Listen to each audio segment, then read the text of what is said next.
गुरमुख सिंह की वसीयत। कहानी सादत हसन मंटो।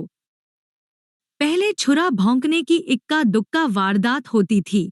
अब दोनों फरीवों में बाकायदा लड़ाई की खबरें आने लगी, जिनमें चाकू छुरियों के अलावा कृपाणें, तलवारें और बंदूकें आम इस्तेमाल की जाती थी। कभी कभी देसी सादत के बम फटने की इत्तिला भी मिलती थी। अमृतसर में गरीब धरीब हर एक का यही ख्याल था कि ये फिरका वारादाना फसादात देर तक जारी नहीं रहेंगे। जोश है, जूं ही ठंडा हुआ, फिजा फिर अपनी असली हालत पर आ जाएगी। इससे पहले ऐसे कई फसाद अमृतसर में हो चुके थे जो देर पा नहीं थे। 10 से 15 रोज तक मार कटाई का हंगामा रहता था, फिर खुद बखुद फर्व हो जाता था। चुनांचे पुराने तजुर्बे की बिना पर लोगों का यही ख्याल था कि ये आग थोड़ी देर के बाद अपना जोर खत्म करके ठंडी हो जाएगी, मगर ऐसा न हुआ। बलवों का जोर दिन बदिन बढ़ता ही गया। हिंदुओं के मोहल्ले में जो मुसलमान रहते थे भागने लगे। इसी तरह वो हिंदू जो मुसलमानों के मोहल्ले में थे अपना घर बार छोड़ के महफूज मुदामों का रुख करने लगे। मगर ये इंतजाम सबके नजदीक आरिजी था, उस वक्त तक के लिए जब फिजा फसादात के तकद्दुर से पाक हो जाने वाली थी। मियां अब्दुल्लाह रिटायर्ड सब जज को तो 100% यकीन था कि सूरतहाल बहुत जल्द दुरुस्त हो जाएगी। यही वजह है कि वो ज्यादा परेशान नहीं थे। उनका एक लड़का था 11 बरस का, एक लड़की थी 17 बरस की, एक पुराना मुलाजिम था जिसकी उम्र 70 के लगभग थी। मुख्तसर सा आंदान था। जब फसादात शुरू हुए तो मियां साहिब ने बतौर हिफ्ज़-ए-मातदद्दुम काफी राशन घर में जमा कर लिया था। इस तरह से वो बिल्कुल मुतमिन थे कि अगर खुदा ना खास्ता हालात कुछ ज्यादा बिगड़ गए और दुकानें वगैरह बंद हो गईं तो उन्हें खाने पीने के मामले में तरद्दुद नहीं करना पड़ेगा। लेकिन उनकी जवान लड़की सुतरा बहुत मुतरद्दिद थी। इनका घर 3 मंजिला था, दूसरी इमारतों के मुकाबले में काफी ऊंचा। उसकी ममती से शहर का 3/4 हिस्सा बखूबी नजर आता था। सुथरा अब कई दिनों से देख रही थी कि नजदीक दूर कहीं न कहीं आग लगी होती है। शुरू में तो फायर ब्रिगेड की टन टन सुनाई देती थी, पर अब वो भी बंद हो गई थी, इसलिए कि जगह जगह आग भड़कने लगी थी। रात को अब कुछ और ही समा होता।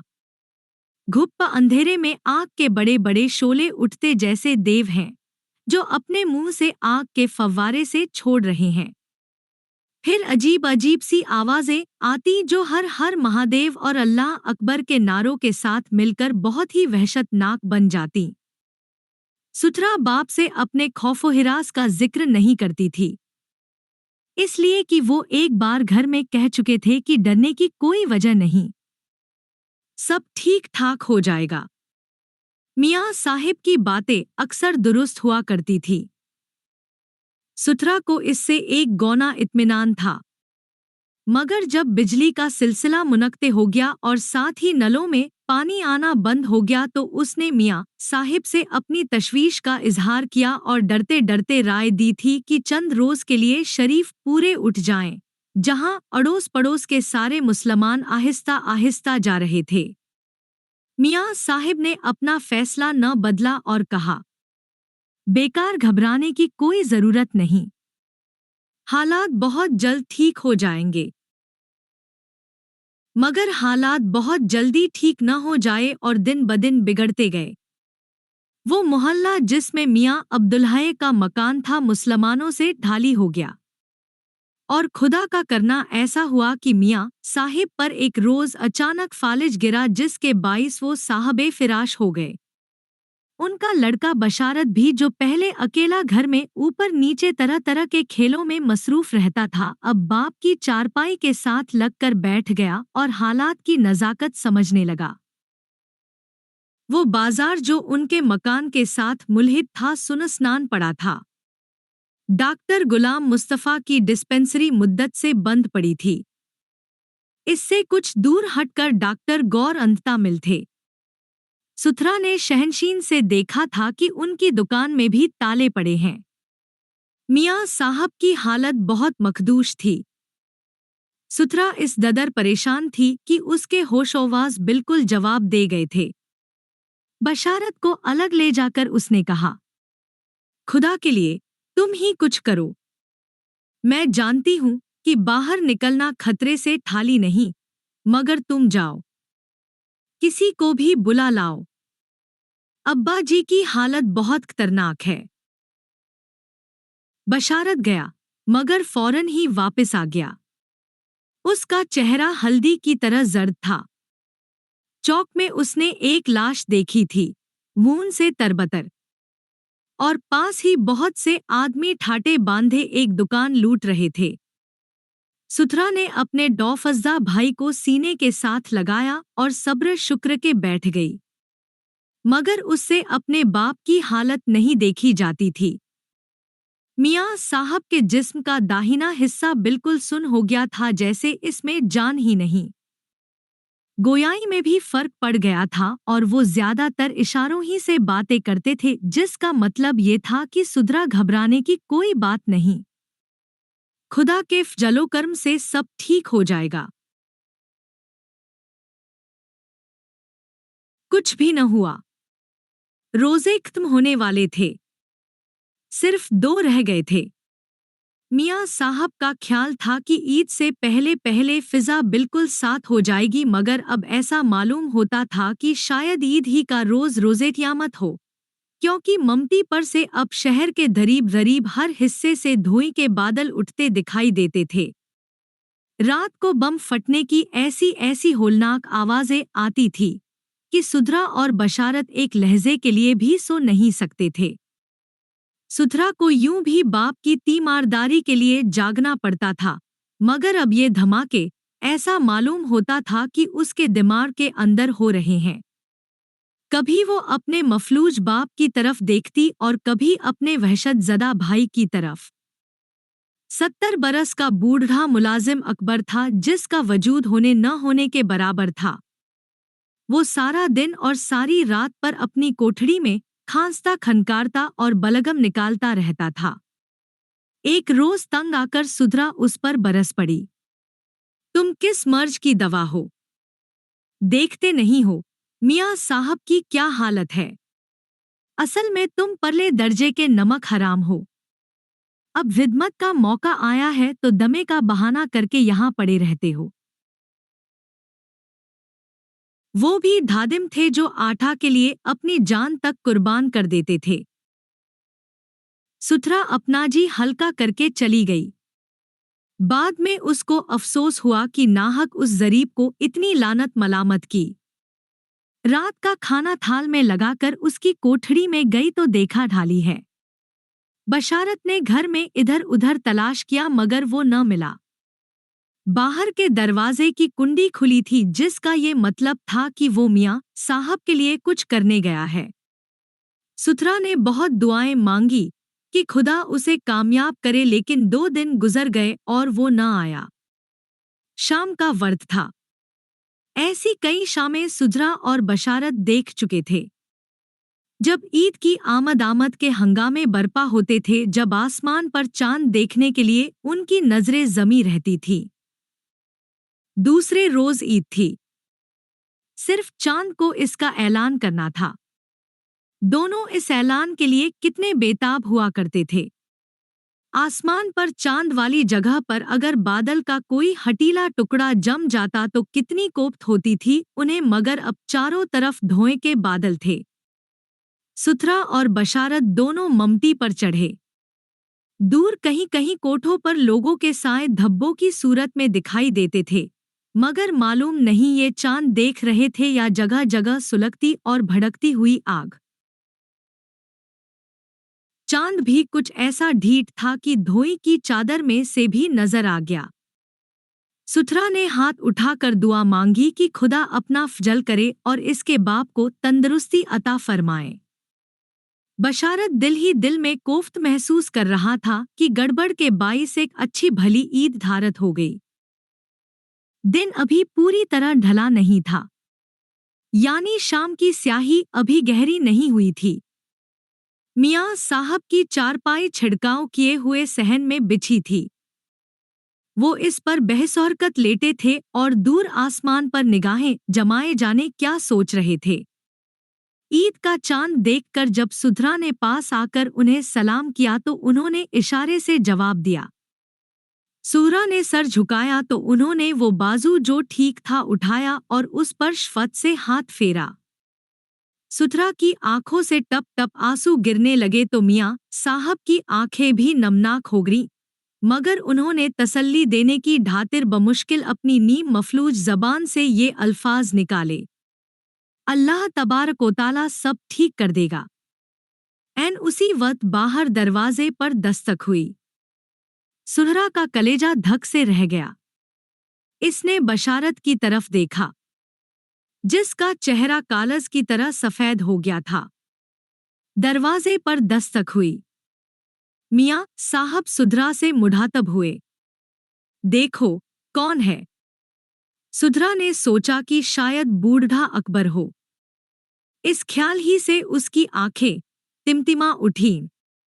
बशारत का बाजू पकड़कर उसने कहा, जाओ देखो, शायद अकबर आया है। ये सुनकर मियाँ साहब ने नफी में यूं सर हिलाया जैसे वो ये कह रहे हैं, नहीं, ये अकबर नहीं है। सुथरा ने कहा, तो और कौन हो सकता है अब्बा जी? मियाँ अब्दुल्हय ने अपनी कुव्वते गुयाई पर जोर देकर कुछ कहने की कोशिश की कि बशारत आ गया। वो सख्त दौफज़्ज़ा था। एक सांस ऊपर, एक नीचे, सुधरा को मियाँ साहब की चारपाई से एक तरफ हटाकर उसने हौले से कहा, एक सिख है। सुधरा की चीख निकल गई। सिख? क्या कहता है? बशारत ने जवाब दिया, कहता है दरवाज़ा खोलो।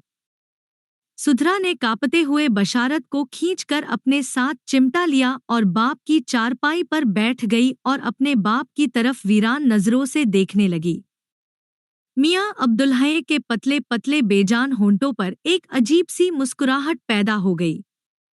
जाओ, गुरमुख सिंह है।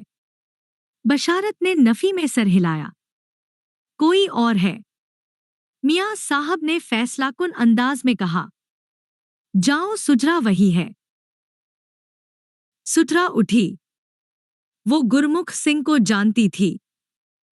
पेंशन लेने से कुछ देर पहले उसके बाप ने इस नाम के एक सिख का कोई काम किया था। सुधरा को अच्छी तरह याद नहीं था। शायद उसको एक झूठे मुकद्दमे से नजात दिलाई थी।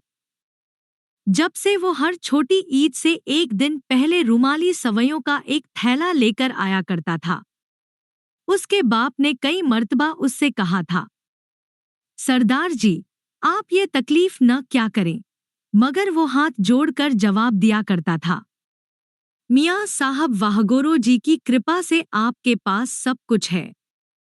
ये तो एक तोहफा ये जो मैं जनाब की जिद्मत में हर साल लेकर आता हूँ। मुझ पर जो आपने एहसान किया था, इसका बदला तो मेरी सौ पुश्त भी नहीं चुका सकती।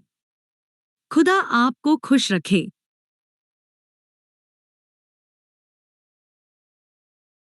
सरदार गुरमुख सिंह को हर साल ईद से एक रोज पहले सवैयों का थैला लाते इतना अरसा हो गया था कि सुधरा को हैरत हुई कि उसने दस्तक सुनकर ये क्यों ख्याल न किया कि वही होगा। मगर बशारत भी तो उसको सैकड़ों मर्तबा देख चुका था। फिर उसने क्यों कहा कोई और है? और कौन हो सकता है? ये सोचती सुधरा डेओढ़ी तक पहुंची।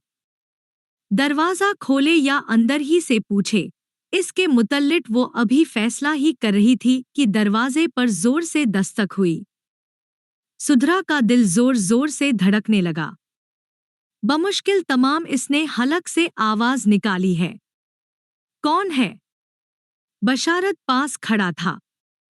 उसने दरवाजे की एक दर्ज की तरफ इशारा किया और सुधरा से कहा, इसमें से देखो। सुथरा ने दर्ज में से देखा। गुरमुख सिंह नहीं था। वो तो बहुत बूढ़ा था, लेकिन ये जो बाहर थड़े पर खड़ा था जवान था। सुथरा अभी दर्ज पर आंख जमाए उसका जायजा ले रही थी कि उसने फिर दरवाजा खटखटाया। सुथरा ने देखा कि उसके हाथ में कागज का थैला था, वैसा ही जैसा गुरमुख सिंह लाया करता था। सुथरा ने दर्द से आंख हटाई और जरा बुलंद आवाज में दस्तक देने वाला से पूछा, कौन है आप? बाहर से आवाज आई, जी, जी मैं सरदार गुरमुख सिंह का बेटा हूँ, संतोख। सुथरा का धौफ बहुत हद तक दूर हो गया। बड़ी शाइस्तगी से उसने पूछा, फरमाइए, आप कैसे आए हैं? बाहर से आवाज आई, जी, जज साहब कहाँ हैं? सुथरा ने जवाब दिया, बीमार हैं। सरदार संतोख सिंह ने अफसोस आमेज लहजे में कहा, ओह। फिर उसने कागज का थैला खड़खड़ाया, जी ये सिवैयां है। सरदार जी का देहांत हो गया है, वो मर गए हैं। सुथरा ने जल्दी से पूछा, मर गए हैं? बाहर से आवाज आई, जी हाँ, 1 महीना हो गया है। मरने से पहले उन्होंने मुझे ताकीद की थी कि देखो बेटा, मैं जज साहब की जिद्मत में पूरे 10 बरसों से हर छोटी ईद पर सिवैयां ले जाता रहा हूं। ये काम मेरे मरने के बाद अब तुम्हें करना होगा। मैंने उन्हें वचन दिया था, जो मैं पूरा कर रहा हूं। ले लीजिए सिवैयां। सुथरा इस कदर मुतस्सिर हुई कि उसकी आंखों में आंसू आ गए। उसने थोड़ा सा दरवाजा खोला। सरदार गुरमुख सिंह के लड़के ने सिवैयों का थैला आगे बढ़ा दिया, जो सुथरा ने पकड़ लिया और कहा, खुदा सरदार जी को जन्नत नसीब करे। गुरमुख सिंह का लड़का कुछ तवक्कुर के बाद बोला, जज साहब बीमार हैं? सुथरा ने जवाब दिया, जी हाँ। क्या बीमारी है? फालिज। ओ, सरदार जी जिंदा होते तो उन्हें ये सुनकर बहुत दुख होता। मरते दम तक उन्हें जज साहब का एहसान याद था। कहते थे कि वो इंसान नहीं देवता है।